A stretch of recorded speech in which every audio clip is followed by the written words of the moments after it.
सभी मेरे प्यारे दोस्तों का स्वागत है एक नए चैप्टर में। साइंस की एक सीरीज हम लेके चल रहे थे, जनरल साइंस, और ये हमारे हस्तलिखित नोट्स हैं। और प्यारे साथियों, आज की इस सीरीज में आज हम जो टॉपिक पढ़ेंगे वो सेल का टॉपिक होगा। ठीक है, तो पिछली वीडियोस आप देख सकते हैं, मैंने चैनल पे प्लेलिस्ट भी बना दी है, वहाँ पे पिछली सारी वीडियो को आप चेक कर सकते हैं साथियों। ठीक है, तो आज का जो चैप्टर है सेल का चैप्टर होने वाला है। तो पढ़ते हैं कि सेल के बारे में क्या होता है। पढ़ने से पहले जो भी साथी चैनल पे नया है तो चैनल पे को लाइक कीजिए, शेयर करना और सब्सक्राइब करना। ठीक है, और देखो भाई, सबसे पहले हम सेल का टॉपिक पढ़ेंगे। जीवधारियों की आधारभूत संरचनात्मक इकाई को कोशिका कहते हैं। संसार के सभी जीव छोटी छोटी कोशिकाओं से बने होते हैं। ठीक है, कोशिका का अध्ययन, स्टडी ऑफ सेल, क्या कहलाता है? साइटोलॉजी। स्टडी ऑफ सेल क्या कहलाता है? साइटोलॉजी कहलाता है। ठीक है, सबसे पहले कोशिका सेल की खोज किसने करी थी? रॉबर्ट हुक ने करी थी। किसने करी थी? रॉबर्ट हुक ने 1665 में। कब करी थी? 1665 में रॉबर्ट हुक ने कोशिका की खोज की थी। रॉबर्ट हुक द्वारा मर्त कोशिका की खोज की गई थी। किस कोशिका की खोज की गई थी साथियों? मर्त कोशिका की खोज की गई थी। फादर ऑफ साइटोलॉजी किसे कहते हैं? रॉबर्ट हुक को कहते हैं। और रॉबर्ट हुक ने मर्त कोशिका की खोज की थी 1665 में। अब एग्जामिनर सन भी पूछने लगा है, कब की थी? 1665 में की थी। याद रखना है साथियों। आगे चलेंगे।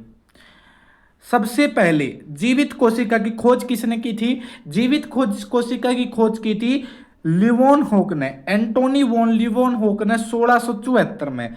कब की थी? 1674 में एंटोनी लिवोन होक ने करी थी। ठीक है, याद रहे जगह। 1665 में मृत कोशिका की खोज किसने करी थी? रॉबर्ट हुक ने करी थी। और 1674 में एंटोनी वॉन लिवोनहॉक द्वारा जीवित कोशिका की खोज की गई थी। ठीक है, कोशिका के सिद्धांत, कोशिका का सिद्धांत किसने दिया था? जर्मनी के वनस्पति विज्ञानी जिनका नाम था एमजे एमजे एमजे और ये है क्या है? स्लाइडन। ठीक है, एमजे स्लाइडेन ने। किसने किया था? एमजे स्लाइडेन ने। कोशिका के सिद्धांत किसने दिया था? एमजे स्लाइडेन ने दिया था। याद रखेंगे, एमजे स्लाइडेन ने कोशिका का सिद्धांत मेरे प्यारे साथियों दिया था। किसने? एमजे स्लाइडेन ने कोशिका का सिद्धांत दिया था। और जर्मनी के जंतु विज्ञानी कौन थे? जिनका नाम था थियोडोर सेवान ने। ठीक है, याद रखना है, एमजे स्लाइडेन और थियोडोर सेवान ने। कोशिका सिद्धांत की प्रमुख बातें देख लो भाई। कोशिका सिद्धांत की प्रमुख बात क्या थी भाई? प्रत्येक जीव, जो एवरी एनिमल्स की जो उत्पत्ति हुई है, जो बना है, एक कोशिका से, सिर्फ एक कोशिका से बना होगा। शरीर बहुत सी कोशिकाओं से बना होता है। प्रत्येक कोशिका एक स्वाधीन इकाई, सभी कोशिकाएं मिलकर कार्य करती हैं। जो एक कोशिका है अगर ना, वो इंडिविजुअल एक यूनिट हुआ अगर अपने आप में, और फिर उस जिसी बहुत सारी कोशिकाएं मिलकर कार्य करती हैं। ठीक है, आगे चलेंगे। कोशिका की उत्पत्ति की प्रक्रिया में न्यूक्लियस मुख्य कार्य करता है। न्यूक्लियस, ठीक है, सेल में एक न्यूक्लियस होता है और जो कि उसकी कार्य में एक महत्वपूर्ण अपना रोल निभाता है। ठीक है जी, आगे चलेंगे भाई। देखो साथियों, ये मेरे प्यारे प्यारे हैंड रिटन नोट्स हैं और बहुत मेहनत करके ये बनाए गए हैं। और प्यारे साथियों, अगर आप इन नोट्स को लेना चाहते हो, अगर आप बायोलॉजी के नोट्स को लेना चाहते हो, बायोलॉजी की बात कही है, तो आप बायोलॉजी के 50 रुपये पे करके आप इन नोट्स को ले सकते हो। वो मेरे हैंड रिटन नोट्स हैं बायोलॉजी के। ठीक है भाई, और ये लेने के लिए डिस्क्रिप्शन बॉक्स में टेलीग्राम लिंक है। ठीक है, डिस्क्रिप्शन बॉक्स में टेलीग्राम का लिंक दे दिया गया है, चाहे तो वहां पे चले जाना, नहीं तो भाई मैं अपना पर्सनल नंबर आपको देता हूं, 8222 920 256।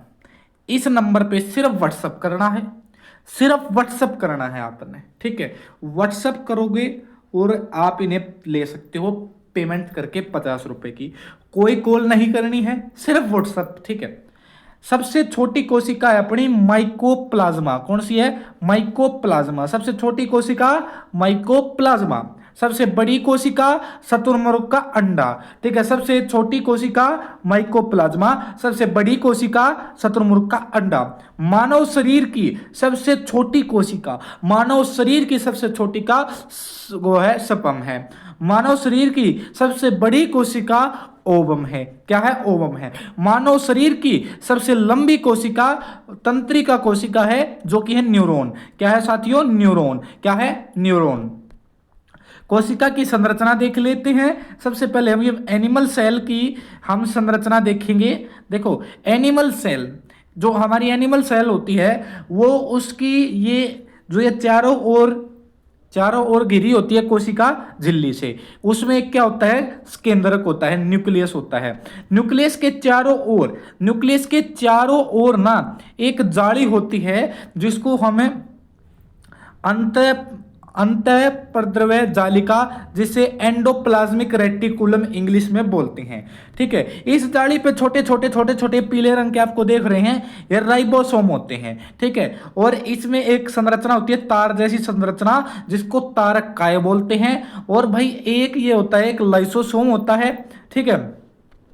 और एक कोशिका द्रव भरा होता है पूरे उसमें, और एक कोशिका द्रव चिपचिपा पदार्थ होता है। एक एलिमेंट गोल्जी काय होता है, और माइटोकॉन्ड्रिया होता है। इन सारी चीजों को बाद में हम बहुत परफेक्ट तरीके से पढ़ेंगे, ठीक है। ये एनिमल सेल देखते हैं।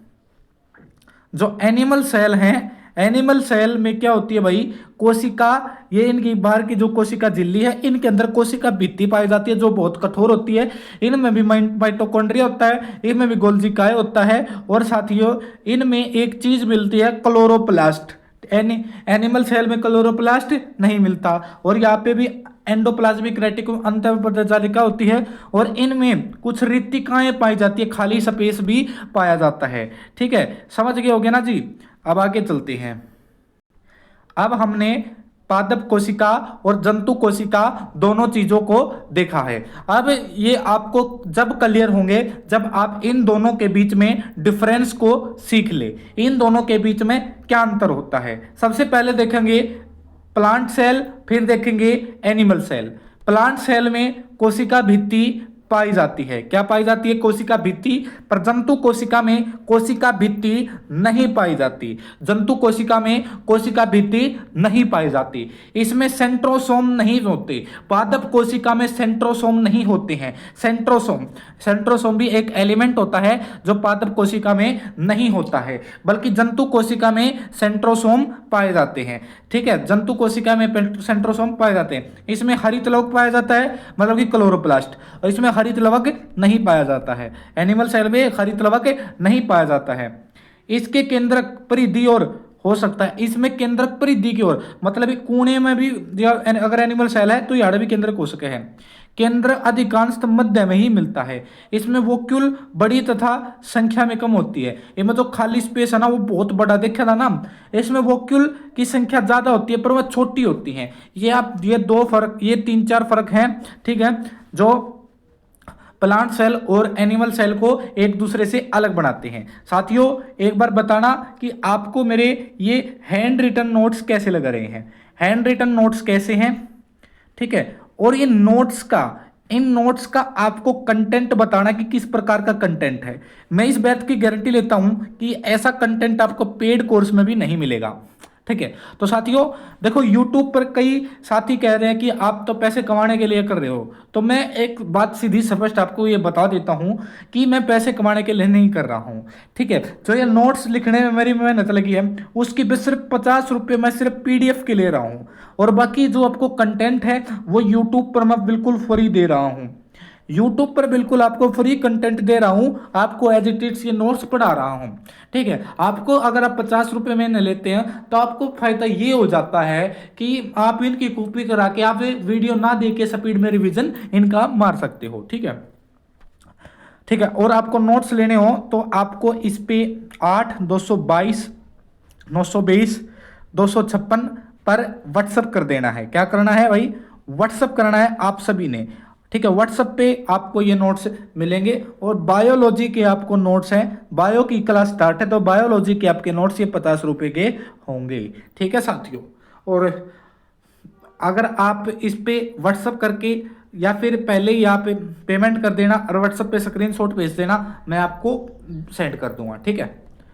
चलो भाई आगे चलते हैं।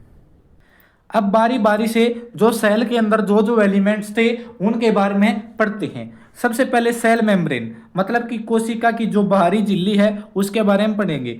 कोशिका के सभी अवयव जो भी एलिमेंट थे एक झिल्ली के द्वारा घिरे होते हैं। जंतु तथा पादप दोनों में पाई जाती है भाई ये। कोशिका के अंदर जाने वाले पदार्थों का नियंत्रण करती है। कोशिका झिल्ली, कोशिका झिल्ली कैसी होती है? सेमी परमिएबल होती है। कैसी होती है? सेमी परमिएबल होती है, मतलब इनके अंदर थोड़े थोड़े छोटे छोटे छेद से होया करे, छालनी की तरह होया करे, ठीक है। आगे है सेल वॉल। सेल वॉल किस में पाई जाती है? अपने पता है प्लांट्स में पाई जाती है, केवल पादपों में पाई जाती है। यह सेलुलोज से बनी होती है। इंपॉर्टेंट प्रश्न है कि जो सेल वॉल है किसकी बनी होती है? वह बनी होती है सेलुलोज की बनी होती है। किसकी बनी होती है? सेलुलोज की बनी होती है। हो जाएगा याद। पेड़ों को कठोरता प्रदान करती है और यही सेलुलोज पेड़ों को कठोर प्रदान करता है।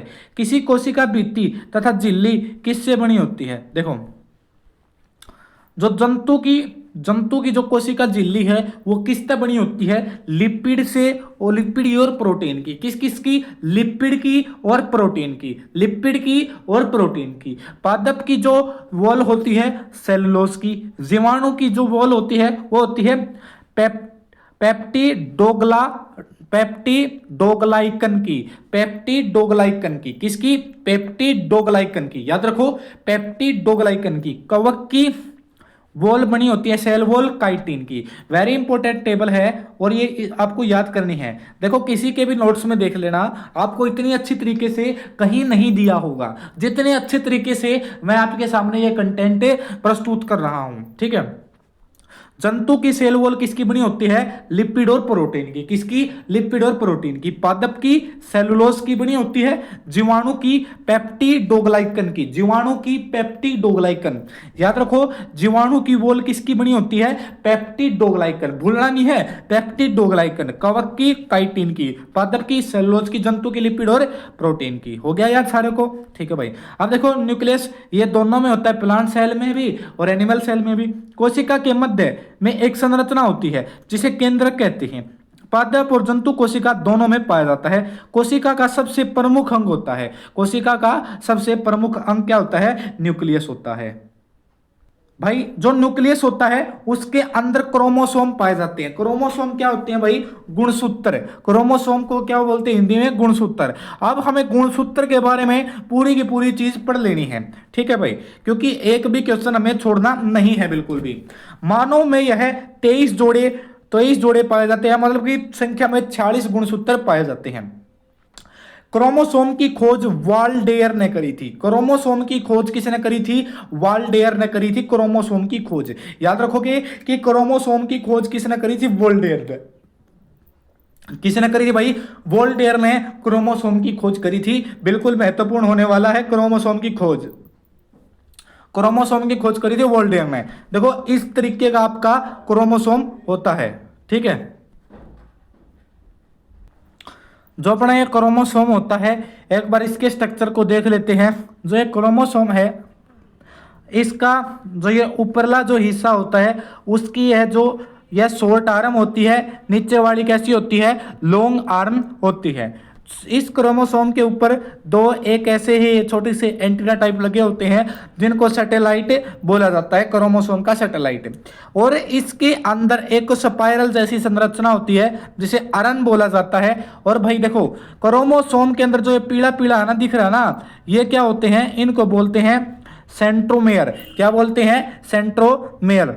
और ये लास्ट इसको बोलते हैं टेलोमेयर। क्या बोलते हैं? टेलोमेयर। मतलब ये जो टेल है ना, इसके जो ये लास्ट में जो स्पाइरल की संरचना है इसको टेलोमेयर बोला जाता है। क्या बोला जाता है? टेलोमेयर बोला जाता है। क्या होता है? टेलोमेयर।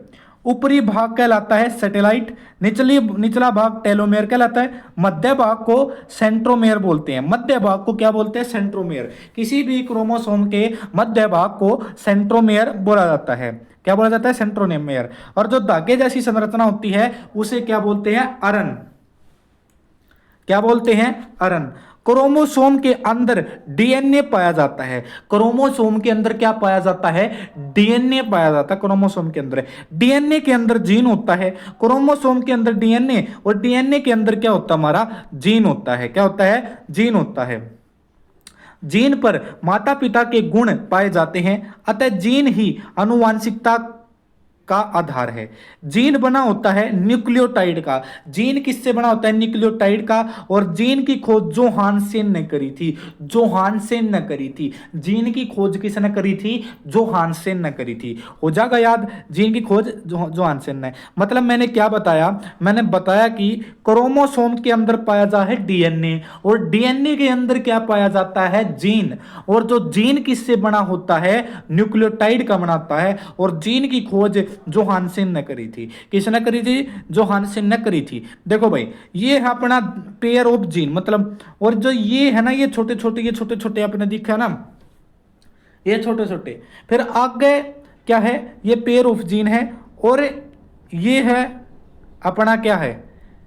ये धागे वाली ये संरचना जारी, ठीक है। ये अपना है, ये क्या है? डीएनए। डीएनए पर कुछ प्रोटीन्स लगे होते हैं, स्टोन प्रोटीन। डीएनए पे कौन से प्रोटीन लगे होते हैं? स्टोन प्रोटीन लगे होते हैं। आपको इस तरह से देखो, आप इस संरचना को ऐसे देखें कि ये हमारा क्या है? क्रोमोसोम है। क्रोमोसोम के अंदर देखो, ये आपको दिख रहा ना, ये क्या? हमारा डीएनए है। डीएनए पर कुछ प्रोटीन लगे होते हैं, उन प्रोटीन को स्टोन प्रोटीन बोलते हैं। और ये चीज याद रखना है कि स्टोन प्रोटीन पे कैसा चार्ज होता है? पॉजिटिव चार्ज होता है। और फिर आगे कैसा होता है? नेगेटिव चार्ज हो जाता है, ठीक है। और ये हमारा क्या होता है? अगर इससे भी जूम करके दिखें इस संरचना को, तो ऐसी संरचना देखेगी, पेयर ऑफ डीएनए देखने को मिलेंगे। समझ में आया? समझ में आया हो तो चैनल को सब्सक्राइब कर देना। आगे देखेंगे कि बेसिक यूनिट ऑफ हेरिडिटी क्या होती है? जीन। ये तो पता ही होगा आपने, कॉमन सी है ये। आगे चलेंगे। जीन जब हेलिक फॉर्म में होता है तो उसे डीएनए कहते हैं। हेलिक फॉर्म देखा ना, कि ऐसे एक संरचना थी, ऐसे ही, और फिर एक ऐसे ऐसे ऐसे, ये हेलिक फॉर्म है। और इस हेलिक फॉर्म को क्या बोलते हैं? डीएनए बोलते हैं, ठीक है। डीएनए में कौन सा प्रोटीन? प्रोटीन से जाकर मिलता है स्टोन प्रोटीन से। किससे? स्टोन प्रोटीन पर। डीएनए पर नेगेटिव चार्ज होता है, स्टोन पर पॉजिटिव चार्ज होता है। डीएनए तथा आरएनए किसके अंदर होते हैं? न्यूक्लिक एसिड के अंदर। डीएनए और आरएनए किसके अंदर होते हैं? न्यूक्लिक एसिड के अंदर। न्यूक्लिक एसिड देखो भाई, न्यूक्लिक एसिड केस होता हुआ है, यह जेनेटिक इंफॉर्मेशन को रखता है। न्यूक्लिक एसिड जेनेटिक इंफॉर्मेशन को रखता है। न्यूक्लिक अम्ल कोशिका के केंद्रक में पाए जाते हैं, मतलब कि सेल के न्यूक्लियस में न्यूक्लिक एसिड पाए जाते हैं। न्यूक्लिक एसिड दो प्रकार के होते हैं, आरएनए और डीएनए और आरएनए। डीएनए की full form deoxy ribo nucleic acid, RNA की राइबो न्यूक्लिक एसिड। अब पढ़ते हैं DNA, deoxy ribo nucleic acid. यह कोशिका के अंदर केंद्रक, माइटोकॉन्ड्रिया तथा क्लोरोप्लास्ट में पाया जाता है। भाई डीएनए कित कित पाया जाता है? केंद्रक में, माइटोकॉन्ड्रिया में, क्लोरोप्लास्ट में। याद रखो, डीएनए, माइटोकॉन्ड्रिया और क्लोरोप्लास्ट में। डीएनए, ठीक है। डीएनए मतलब डीएनए में क्या हो सकता है? शुगर, नाइट्रोजन का बेस और फॉस्फेट। क्या क्या? शुगर, नाइट्रोजन बेस और फॉस्फेट। याद रखो भाई, शुगर, नाइट्रोजन बेस और फॉस्फेट। हटके शुगर, नाइट्रोजन बेस और फॉस्फेट। शुगर, नाइट्रोजन बेस और फॉस्फेट डीएनए के अंदर होता है। जो डीएनए के अंदर जो नाइट्रोजन बेस है ना, वह भी दो भागों में बटे होते हैं, ठीक है। बताया था ना, डीएनए में एक तो वह शुगर है, एक हुआ है नाइट्रोजन के बेस, और एक हुआ है फॉस्फेट। पढ़ा था। ये जो ये नाइट्रोजन के बेस है ना, ये भी दो भागों में बटे होते हैं। वह कौन कौन से हैं? एक तो है प्यूरिन, एक है पायरीमिडीन। कौन कौन से? प्यूरिन और पायरीमिडीन। प्यूरिन और पायरीमिडीन। जो प्यूरिन है, प्यूरिन में क्या हुआ करें? एडेनाइन और ग्वानिन। क्या होते हैं भाई? एडेनाइन और ग्वानिन, ठीक है। एडेनाइन और ग्वानिन। और पायरीमिडीन में साइटोजिन और थाइमिन, ठीक है, याद रखने हैं, ठीक है। जो नाइट्रोजन बेस है, नाइट्रोजन बेस भी कौन कौन से भागों में बटे होते हैं? दो भागों में, प्यूरिन और पायरिमिडीन। जो प्यूरिन किसके बने होते हैं? एडेनाइन और ग्वानिन के। और पायरिमिडीन साइटोजिन और थाइमिन की। एजी एजी सी टी, दे ऐसे कुछ पेयर होते हैं भाई, ये याद रखना, मैं आगे दिखाऊंगा आपने। ठीक है, प्यूरिन में एडेनाइन और ग्वानिन, पैरामिडीन में साइटोजिन और थाइमिन, ये बिल्कुल याद रखनी है। जो शुगर है, शुगर कौन सी होती है? डाई ऑक्सी राइबोस शुगर होती है, पता होगा। जो नाइट्रोजन बेस है, और जब नाइट्रोजन बेस शुगर के साथ मिलते हैं, याद रखो, जब नाइट्रोजन बेस शुगर के साथ मिलते हैं तो ये न्यूक्लियोसाइड कहलाते हैं, न्यूक्लियोसाइड कहलाते हैं। नाइट्रोजन बेस और शुगर आपस में मिलते हैं तो ये न्यूक्लियोसाइड कहलाते हैं। क्या कहलाते हैं? न्यूक्लियोसाइड कहलाते हैं। जब ये न्यूक्लियोसाइड और ये फॉस्फेट ग्रुप आपस में मिलता है ना, तो फिर ये न्यूक्लियोटाइड कहलाते हैं। पता चला कि न्यूक्लियोटाइड क्या होता है, समझ में आया? पता चला गया होगा, बताओ जी। ठीक है, जो ये न्यूक्लियोटाइड है, वही है जिससे हमारा जीन बना होता है, जिससे हमारा जीन बना होता है। समझ में आया? आ गया ना? ठीक है भाई। तो न्यूक्लियोटाइड किससे बना होता है? न्यूक्लियोटाइड होता है न्यूक्लियोसाइड प्लस में फॉस्फेट ग्रुप, और न्यूक्लियोसाइड नाइट्रोजन बेस प्लस में शुगर। ठीक है, नाइट्रोजन बेस जब शुगर से बनते हैं तो न्यूक्लियोसाइड बनता है, न्यूक्लियोसाइड जब फॉस्फेट ग्रुप से मिलता है तो न्यूक्लियोसाइड बनता है। न्यूक्लियोटाइड क्या हो गया? नाइट्रोजन बेस प्लस में शुगर प्लस में फॉस्फेट। तो वही तो था, डीएनए इसी तीन चीजें तो बना हुआ है। ये सारी चीजें मैंने खोल कर बता दी हैं। और आपको सब्सक्राइब जरूर हो जाना चाहिए हमारी इस मेहनत के लिए। आगे चलेंगे। न्यूक्लियोटाइड की चेन कहलाती है पॉलीन्यूक्लियोटाइड, मतलब बहुलक भी कहा जाता है, इसे पॉलीमर भी कहा जाता है। पॉलीमर क्या होता है? न्यूक्लियोटाइड की चेन। डीएनए न्यूक्लियोटाइड या बायोपॉलीमर या पॉलीन्यूक्लियोटाइड का पॉलीमर है।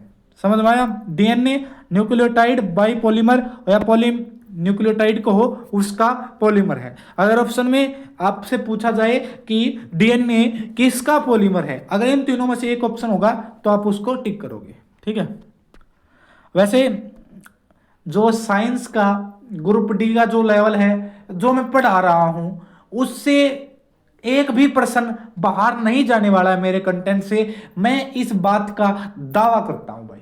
ठीक है,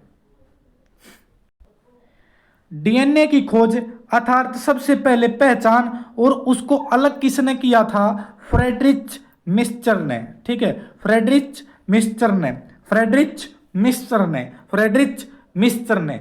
ठीक है, किस? फ्रेडरिच मिस्चर ने किया था। ठीक है, याद रखना है इस नाम को। और क्रोमोसोम की खोज किसने की थी? पीछे पड़ा था क्रोमोसोम की खोज। मैं अगर आपसे पूछूं कि क्रोमोसोम की खोज किसने करी थी? क्रोमोसोम की खोज करी थी वाल्डेयर ने करी थी भाई। वाल्डेयर ने, किसने करी थी? वाल्डेयर ने। डीएनए का डबल हेलिक्स स्ट्रक्चर पहली बार किसने दिया था? जेम्स वाटसन ने और क्रिक ने। डबल हेलिक्स स्ट्रक्चर क्या होता है? देखो, एक यहां और एक यहां, यही तो टी है, डबल हेलिक्स स्ट्रक्चर है। डीएनए का डबल हेलिक्स स्ट्रक्चर पहली बार किसने दिया था? जेम्स वाटसन ने और क्रिक ने। जेम्स वाटसन ने और क्रिक ने दिया था। महत्वपूर्ण प्रश्न होने वाला है। ठीक है भाई, देखिए जो डीएनए का ये है ना, इसके अंदर शुगर फॉस्फेट की श्रृंखला होती है। किसकी? शुगर और फॉस्फेट की। और इनके बीच में पेयर होते हैं नाइट्रोजन बेस के। नाइट्रोजन बेस भी मैंने दो प्रकार के बताए थे। कौन से बताए थे? एक तो पायरीन था, एक पायरीमिडीन था। पायरीमिन में क्या था? एजी, और उसमें था सीटी, एडवानिन गुआनिन। ठीक है, और यह की था थाइमिन था, और सी से क्या था बताइए कमेंट करके। ठीक है, समझ में आया भाई? और इनके बीच में, ठीक है, इनके बीच में जो हमारा एडवानिन है और ये हमारा है थाइमिन। एडवानिन और थाइमिन के बीच में डबल बॉन्ड होता है, और साइटोजिन और ग्वानिन के बीच में कैसा बॉन्ड होता है बताइए? देखो, इन्हें ऐसे लिखो, एजी और और अपना एजी, एजी लिखो, एडवानिन, गुआनिन और अपना थाइमिन और साइटोजिन। ठीक है, जो इनके बीच में ये बॉन्ड होते हैं ये हाइड्रोजन के बॉन्ड होते हैं। किसके बॉन्ड होते हैं? हाइड्रोजन के बॉन्ड होते हैं भाई। किसके होते हैं भाई? हाइड्रोजन के बॉन्ड होते हैं। समझ में आया? ठीक है, एक बार फिर से मैं दोबारा पीछे लेके चलता हूं आपको। मैंने बताया था कि डीएनए के अंदर जो नाइट्रोजन बेस है दो भागों में बटे थे, प्यूरिन और पायरिमिडीन। प्यूरिन एजी और इसको सीटी न लग के टीसी लिखो क्योंकि वहां पे पढ़ने में आसानी होगी। टी से थाइमिन, सी से साइटोजिन। ए का पेयर टी से बनता है, जी का पेयर सी से बनता है। इनके बीच में ट्रिपल बॉन्ड, इसके बीच में डबल बॉन्ड। जो बॉन्ड बने होते हैं ये किससे बने होते हैं? हाइड्रोजन के। किसके भाई? हाइड्रोजन के। याद रख लोगे? बिल्कुल जी। आगे देखते हैं, सबसे बड़ा डीएनए क्रोमोसोम कौन सा है? क्रोमोसोम एक है जिसमें 3000 जीन है। ठीक है, जीन डीएनए की कार्यात्मक इकाई है। डीएनए हेरिडिटी की यूनिट है। समझ में आया?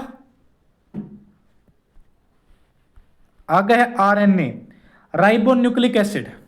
इसकी संरचना सिंगल स्टैंडर्ड होती है, मतलब इसमें सिंगल ही एक पट्टी होगी। ठीक है, इसमें राइबोज शुगर पाया जाता है। यह प्रोटीन निर्माण में सहायक है। किसके निर्माण में? प्रोटीन निर्माण में। इसके अंदर जो नाइट्रोजन बेस होते हैं इसमें जो अपना एडेनाइन है, एडेनाइन है वो किसके साथ पेयर बनाता है? यूरेसिल। और ये यूरेसिल सिर्फ आरएनए के अंदर थाइमिन के स्थान पर होता है। यूरेसिल क्या होता है? थाइमिन के स्थान पर होता है।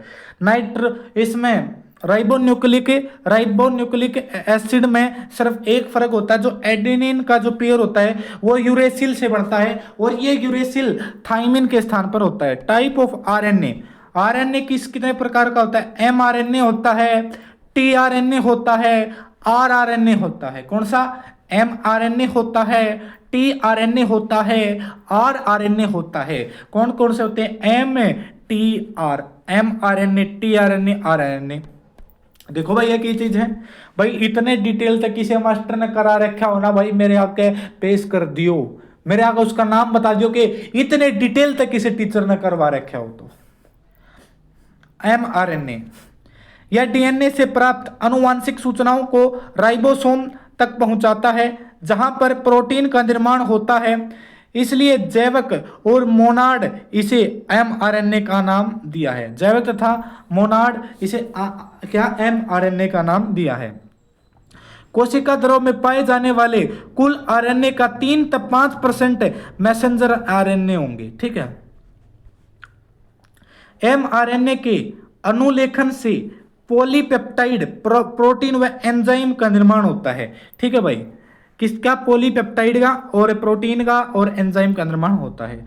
फिर अगर टी आरएनए कौन से हैं भाई? या अगर ट्रांसफर आरएनए या अमीनो एसिड का परिवहन करते भाई। ट्रांसफर आरएनए किसका? अमीनो एसिड का राइबोसोम तक लाता है। इसे सोल्यूबल आरएनए भी कहते हैं। सोल्यूबल एसिड मतलब सोल्यूबल है, याद रखो सोल्यूबल।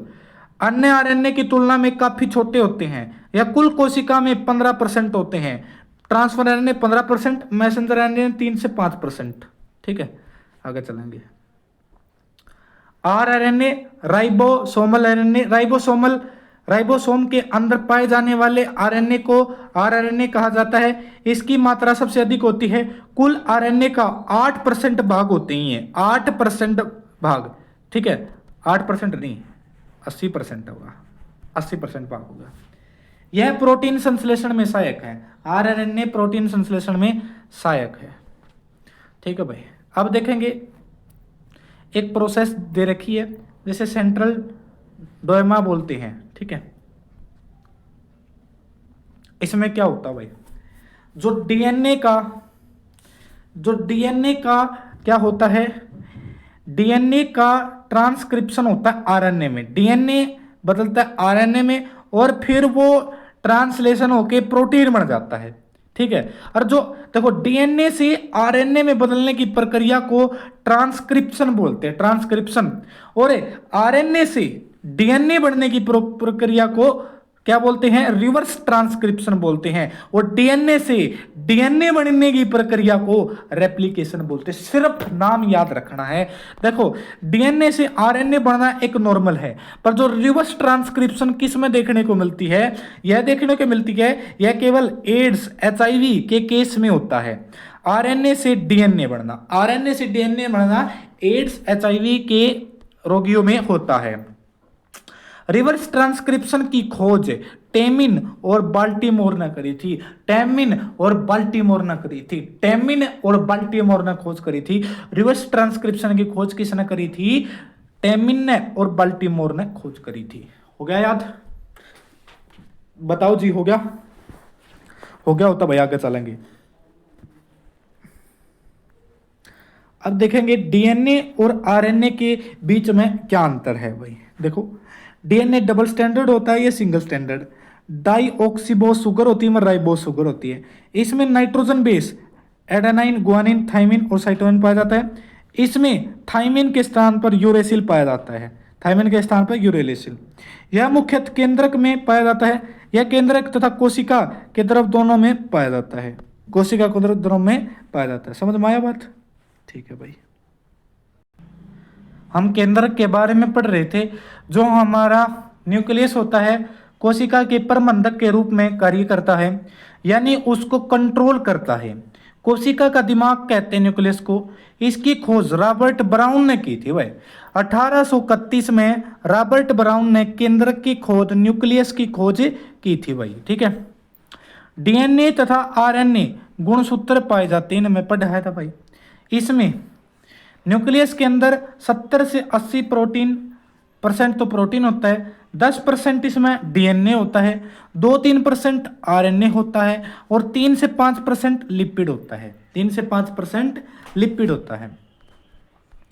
आगे चलेंगे। चौथी जो हम एलिमेंट पढ़ेंगे, अब वह पढ़ेंगे एंडोप्लाज्मिक रेटिकुलम, अंतःपद्रव्य जालिका। कोशिका के अंदर आंतरिक सहायता प्रदान करती है भाई। इसकी खोज किसने की थी? केथ पोर्टर ने, अल्बर्ट क्लाउड ने और अर्नेस्ट फुलम ने। ये वही 3 हमारे साइंटिस्ट थे। कौन कौन है? एक तो थे Keith Porter, Albert Claude, Keith Porter, Albert Claude, Ernest Fullam. Keith Porter, Albert Claude, Ernest Fullam. Porter, Claude, Fullam. Porter, Claude, Fullam. मेरे साथ रिपीट करो। Porter, Claude, Fullam. Porter, Claude, Fullam. Porter, Claude, Fullam ने endoplasmic reticulum की खोज की थी। ठीक है, पोर्टर, क्लाउडे, फुलम ने। यह 2 प्रकार की होती है। 2 प्रकार की कैसी? एक तो स्मूथ एंडोप्लाज्मिक रेटिकुलम, दूसरी rough endoplasmic reticulum. Smooth endoplasmic reticulum और rough endoplasmic reticulum. Smooth endoplasmic reticulum यह कोशिका में कार्बोहाइड्रेट और फैट के संश्लेषण में सहायता करती है। स्मूथ किस किस का करेगी? कार्बोहाइड्रेट का और फैट का संश्लेषण करेगी। कार्बोहाइड्रेट का और फैट का। ठीक है। स्मूथ क्या है? कार्बोहाइड्रेट का और फैट का। आगे है रफ एंडोप्लाज्मिक रेटिकुलम। इसके ऊपर छोटे छोटे कण होते हैं जिन्हें राइबोसोम कहते हैं भाई। क्या बोलते हैं? राइबोसोम। मैंने बताया था इनके ऊपर छोटे छोटे कण होते हैं जिनको राइबोसोम बोलते हैं। ठीक है। राइबोसोम किस में सहायक होते हैं? प्रोटीन के संश्लेषण में। प्रोटीन के संश्लेषण में राइबोसोम सहायक होते हैं। समझ में आया? ठीक है। अब पढ़ेंगे राइबोसोम के बारे में। राइबोसोम पादप और जंतु कोशिका दोनों में पाए जाते हैं। इसकी खोज जॉर्जी ई पैलाडे ने की थी। जॉर्जी ई पैलाडे ने की थी। ठीक है। राइबोसोम की कोशिका का सबसे छोटा अंग होता है राइबोसोम। यह राइबोन्यूक्लिक एसिड नामक अम्ल व प्रोटीन की बनी होती है। ठीक है। प्रोटीन की फैक्ट्री से कहा जाता है। मुख्य कार्य होता है प्रोटीन का संश्लेषण। टाइप ऑफ राइबोसोम, 2 प्रकार के राइबोसोम होते हैं, 70S और 80S। कौन कौन से? 70S और 80S। 70S आकार में छोटे, 80S आकार में बड़े होते हैं। माइटोकॉन्ड्रिया व बैक्टीरिया में पाए जाते हैं। ठीक है। और ये जो बड़े वाले हैं यह विकसित पौधों व जंतुओं में पाए जाते हैं। विकसित पौधों व जंतुओं में बड़े आकार वाले पाए जाते हैं और छोटे आकार वाले माइटोकॉन्ड्रिया और बैक्टीरिया में पाए जाते हैं। अब पढ़ेंगे भाई माइटोकॉन्ड्रिया। ठीक है, ये हमारा माइटोकॉन्ड्रिया है जो हमने देखा था। ठीक है, माइटोकॉन्ड्रिया की एक झिल्ली होती है, अंतः झिल्ली, एक बाहरी झिल्ली होती है। ठीक है, और भाई जो ये देखो ये दिख रहे हैं ना आपको, ये इस संरचना को क्रिस्टी बोला जाता है, और इनके अंदर जो ये छोटे छोटे कण होते हैं मैट्रिक्स बोला जाता है। समझ में आया? आगे देखेंगे भाई, माइटोकॉन्ड्रिया की खोज किसने करी थी? इसकी खोज कोलिकर ने कीटों की रेखीय पेशियों में की थी। कीटा में करी थी, कीड़ा में करी थी कोलिकर ने 1880 में। फिर 1890 में एक हमारा वैज्ञानिक था अल्टमैन। अल्टमैन ने इसका नाम ना बिब्लो बायोब्लास्ट रखा, बायोब्लास्ट। ठीक है, और फिर सी बेंडा ने इसका नाम माइटोकॉन्ड्रिया लिखा। क्या लिखा? माइटोकॉन्ड्रिया रखा। सी बेंडा ने इसका नाम माइटोकॉन्ड्रिया रखा। ठीक है, अल्टमैन ने इसको बायोब्लास्ट कहा, और इसकी शुरुआत में खोज अगर कहे तो वो कोलिकर द्वारा, किसके द्वारा? कोलिकर द्वारा की गई थी। माइटोकॉन्ड्रिया को पावर हाउस ऑफ सेल भी कहा जाता है। ठीक है, क्योंकि यह ऊर्जा उत्पन्न करता है, एटीपी का निर्माण। ठीक है, और भोजन का ऑक्सीकरण माइटोकॉन्ड्रिया में ही होता है। ठीक है, एटीपी की फुल फॉर्म क्या होती है? ठीक है, एडिनोसाइन ट्राइफॉस्फेट, एडिनोसाइन ट्राइफॉस्फेट क्या है? एटीपी की फुल फॉर्म एडिनोसाइन ट्राइफॉस्फेट। कोशिका के भीतर शोषण क्या, अच्छा कोशिका ये पता नहीं क्या लिख रखा है। ठीक है, कोशिका के भीतर यह शोषण का कार्य करता है माइटोकॉन्ड्रिया। ठीक है, आगे चलेंगे। लाइसोसोम, इसे क्या कहते हैं? आत्मघाती थैला भी बोलते हैं। और लाइसोसोम की खोज क्रिस्टियन डे डुवे ने करी थी भाई, क्रिस्टियन डे डुवे ने करी थी इसकी खोज। लाइसोसोम की खोज क्रिस्टियन डे डुवे ने, लाइसोसोम की खोज किसने करी थी? क्रिस्टियन डे डुवे ने की थी। और यह पाचन का कार्य करता भाई। लाइसोसोम किसका कार्य करता भाई? पाचन का कार्य करता भाई लाइसोसोम।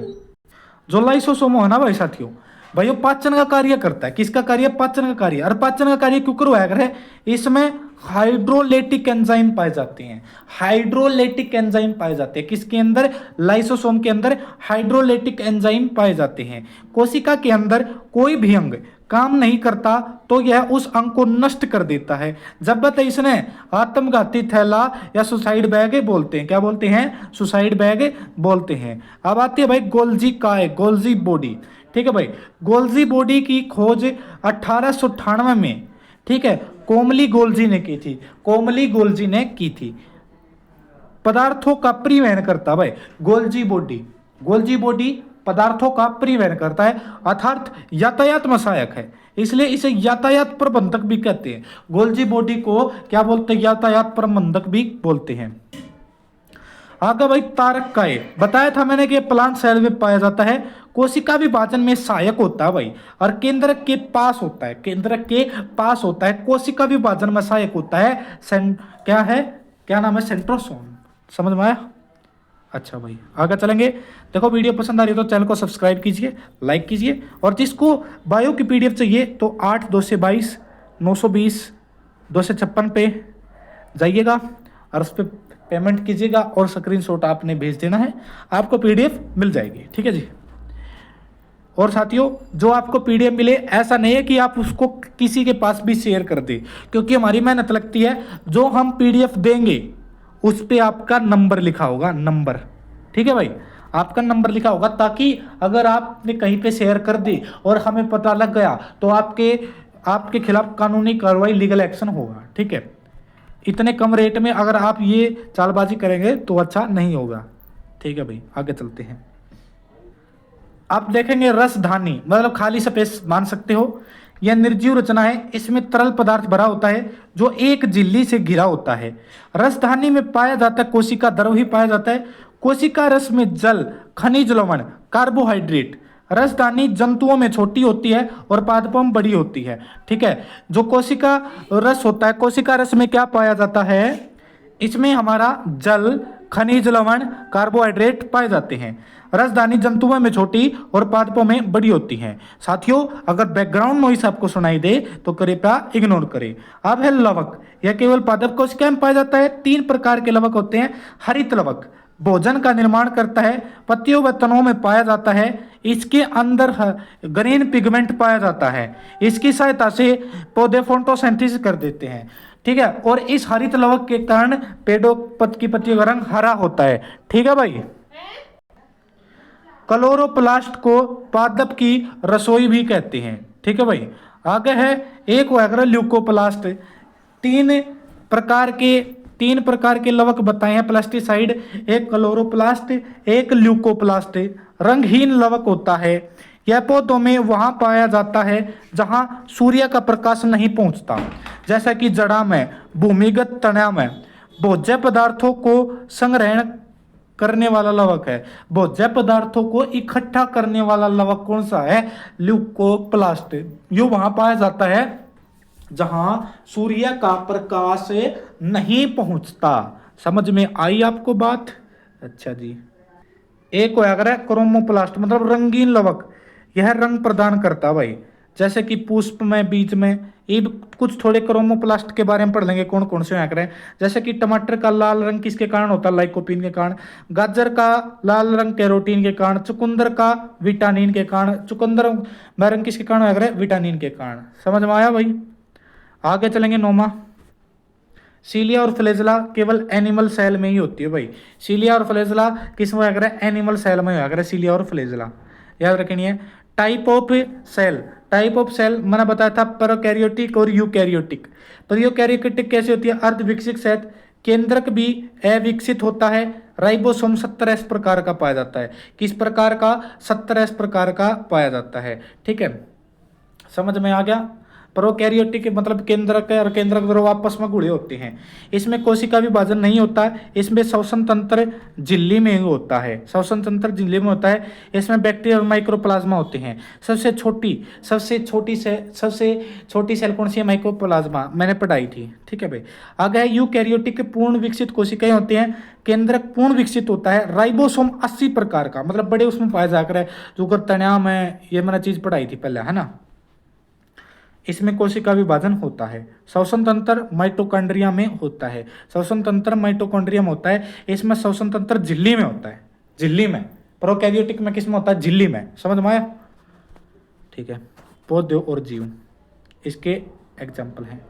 आगे चलते हैं दोस्तों। अगर आपको यहाँ तक वीडियो समझ में आ रही हो तो चैनल को सब्सक्राइब कीजिए, लाइक कीजिए, कमेंट कीजिए, अपना रिव्यू दीजिए। ठीक है। अब हम पढ़ेंगे सेल डिवीजन।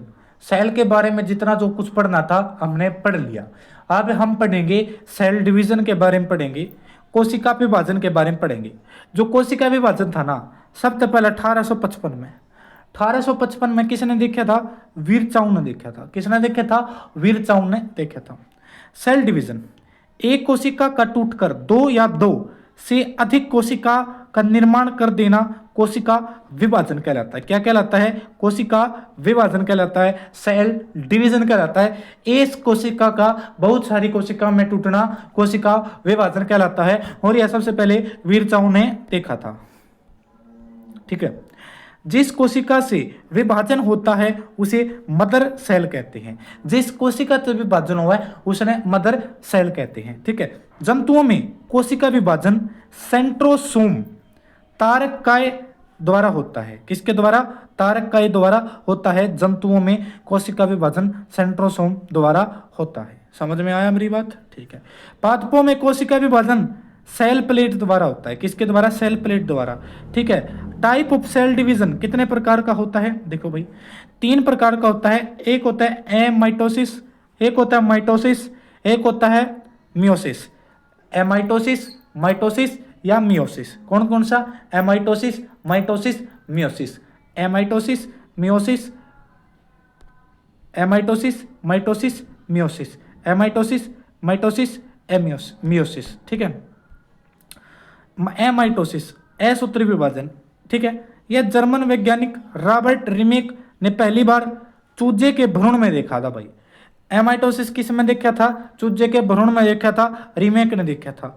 यह विभाजन अविकसित कोशिकाओं अर्थात प्रोकैरियोटिक सेल्स में होता है। भाई एमाइटोसिस किस में होता है? प्रोकैरियोटिक सेल में होता है। जो अविकसित कोशिकाएं होती हैं उनमें एमाइटोसिस होता है। इसमें कोशिका दो भागों में टूटती है। ठीक है, कितने भागों में? दो भागों में। इसमें सबसे आसान विभाजन होता है भाई, सबसे आसान विभाजन होता है। इस प्रकार के विभाजन में मदर सेल का आकार बढ़ने लगता है।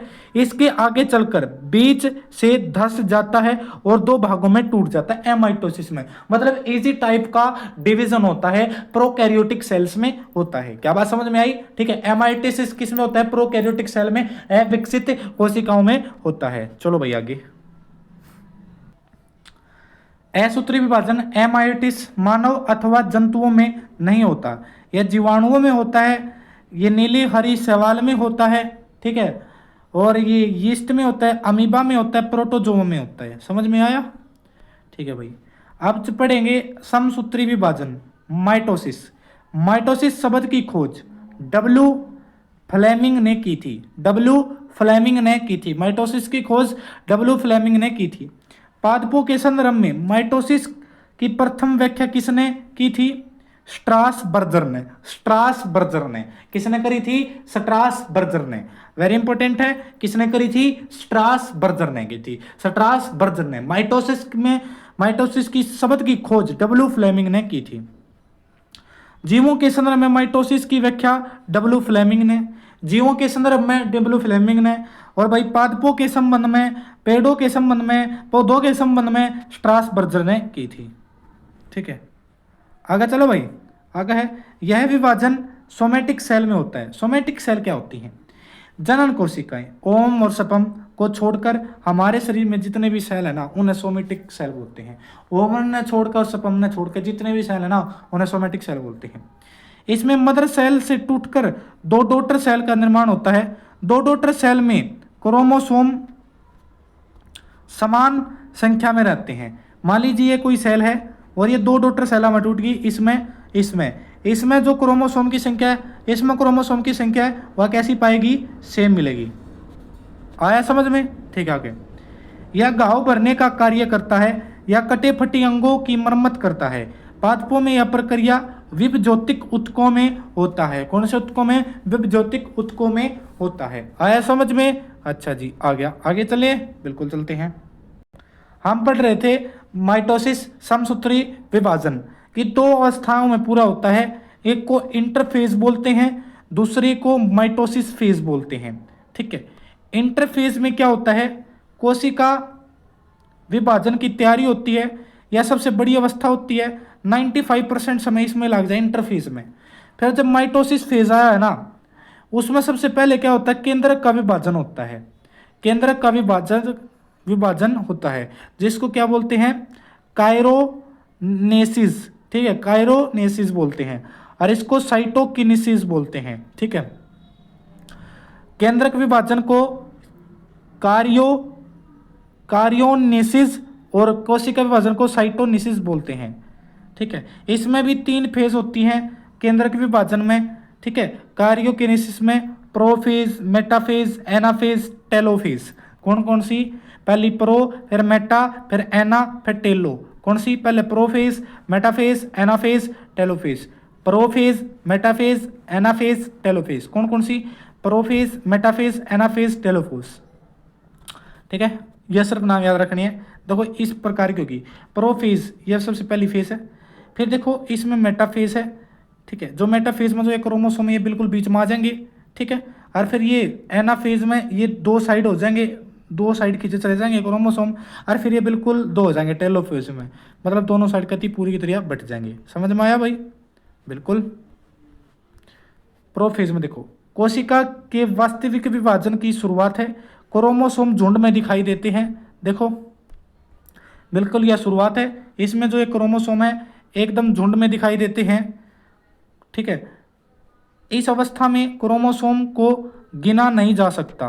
भाई आपस में इतने मिलने हो अगर हैं कि क्यों कर गिनेंगे यार, इनने एक दूसरे मुड़ जे रहे अगर हैं। ठीक है, इसमें तारकाएं दोनों ध्रुवों की ओर जाने लगते हैं। जो तारकाएं है ना, मान लो कि तारकाएं हैं जो देखो तारकाएं आड़ा आ जाएंगे, ये आड़ा आ जाएंगे, पर इसमें जान लग जाए दोनों तरफ। ठीक है, फिर मेटाफेज में ये बिल्कुल कोने कोने पहुंच जाएंगे। समझ में आया? आगे चलेंगे। मेटाफेज में क्या होगा, इसमें क्रोमोसोम मध्य में एक लाइन में व्यवस्थित हो जाते हैं, मैंने दिखाया था। इस अवस्था में क्रोमोसोम को आसानी से गिना जा सकता है। अध्ययन की दृष्टि से यह महत्वपूर्ण अवस्था होती है। तारककाय दोनों ध्रुवों पर पहुंच जाते हैं तथा तारककाय से तर्क तंतु स्पिंडल फाइबर निकल आते हैं। स्पिंडल फाइबर निकल आते हैं, दिखाता हूं आपको। देखो ये मेटाफेज में कोने पे हो जाते हैं और ये क्रोमोसोम एक लाइन पे, और यहाँ पे जो छोटे छोटे वह फाइबर हैं जो फिलहाल इसमें नहीं दिखाया जा सकता, उन छोटे छोटे फाइबर्स को स्पाइंडल फाइबर्स बोला जाता है। क्या बोला जाता है? स्पाइंडल फाइबर्स बोला जाता है। आगे देखेंगे दोस्तों। उससे अगली फेज होती है एनाफेज होती है। स्पिंडल फाइबर्स क्रोमोसोम को दोनों ध्रुवों की ओर खींच लेते हैं। कोशिका विभाजन में सबसे छोटी अवस्था होती है एनाफेज। सबसे छोटी अवस्था होती है जिसमें क्रोमोसोम सेंट्रोसोम के पास खींचे चले जाते हैं, ये ऐसे, और ये ऐसे ही कुछ होता है। यहाँ पे अपना तारक का ही होता है सेंट्रोसोम, और यहाँ पर छोटे छोटे क्रोमोसोम। ठीक है, समझ में? सबसे छोटी फेज होती है। टेलोफेज में बिल्कुल अलग हो जाते हैं। गुणसूत्र विपरीत ध्रुवों की ओर एकत्रित हो जाते हैं। क्रोमोसोम बिल्कुल विपरीत अपोजिट पोल्स की ओर चले जाते हैं। गुणसूत्र समूह के चारों तरफ झिल्ली का निर्माण हो जाता है। एक कोशिका के अंदर दो केंद्रक का निर्माण हो जाता है। दिखाता हूं इस फेज को भी आपको। तो साथियों ये वीडियो यही तक है। इसका नेक्स्ट पार्ट अगले दिन आएगा, क्योंकि टेक्निकल इशू के कारण हमें क्लास रोकनी पड़ रही है। ठीक है दोस्तों।